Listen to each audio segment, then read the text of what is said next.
G'day guys, I'm Andy and I'm an Australian living here in Sweden. Currently, I'm the IBA Bartender of the Year for 2022. I'm a huge basketball nerd. I grew up my whole life playing sport and I excelled quite a lot in basketball. And I think that was my biggest hobby. For the longest time I thought, I'm going to be professional, but I stopped growing. So my only options were to become a bartender.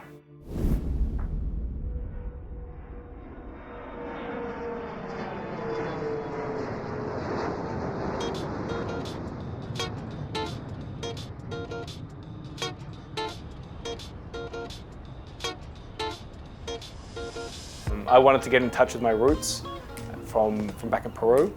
I decided that I was going to finish school and then move overseas. That opened my whole world to what it meant to be Latino, what family really meant. That time period for me was really instrumental in formulating who I am as a man today.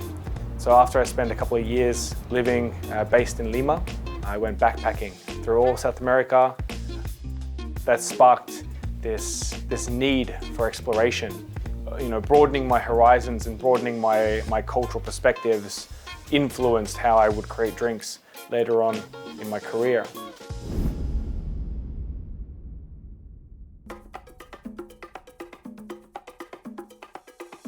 When I checked in at Cuba and I realized that 64 nations had converged onto this one hotel, that was mind-blowing to me. Why did I not know that the IBA was this prevalent and was this impactful to so many bartenders?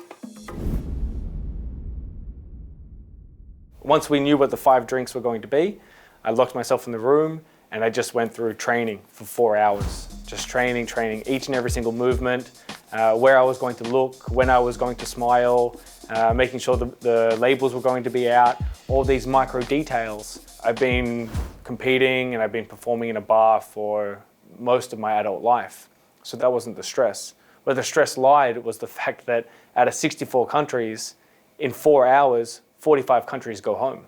It was such an intensive realization to travel halfway around the world, to go through the months of preparations, to go through the stress of distribution, to go through creating your drink, your theme, your speech, and it could all be over in 7 minutes.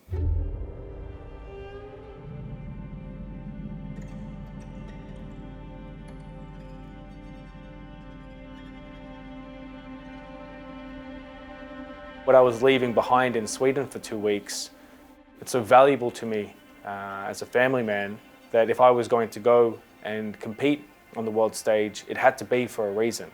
I think for him it was just mentally trying to prepare everything and be as prepared as he could, while at the same time try to be with the kids as much as possible. You can muddle these up. Muddle them up, milk. There you go. I realized very quickly that every decision that I make, every interaction that I have, every foot that I step forward, it has to lead to something. In today's bartending world that exists primarily on Instagram, bartenders are skipping a complete step. They want to use smoke guns before they learn what a real classic is and what it takes to make a classic cocktail. I think it's really integral for bartenders to learn the basics of our trade before we get into the more complex stages of bartending. And that's one thing that the IBA is really pushing forward, is that in order to be a complete bartender, we have to know what the classics and we have to respect that process. The drink that got me through the preliminary round, Rooster's Pride, it was the drink that I concocted here in Sweden and that I had to present in the first round.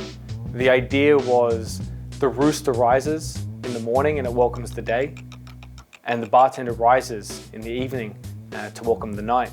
There I utilized Rooster Rojo, Reposado. It provided the most complex platform for me to work off under the situations that I was given. I'd never tried Rooster Rojo before, and when I finally got my hands on a bottle of it, and I tried it for the first time, it dawned on me that I made the right choice. It's quite full-bodied. It has a really nice kick to it, nice earthiness.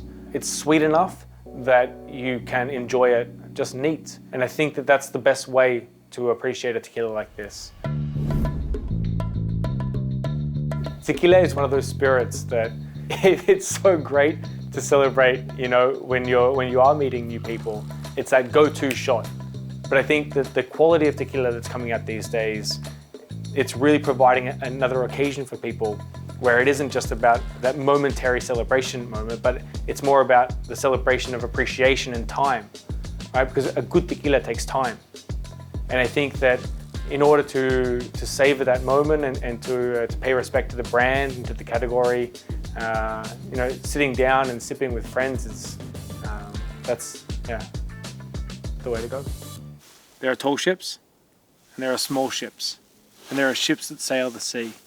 But the best ships are friendships.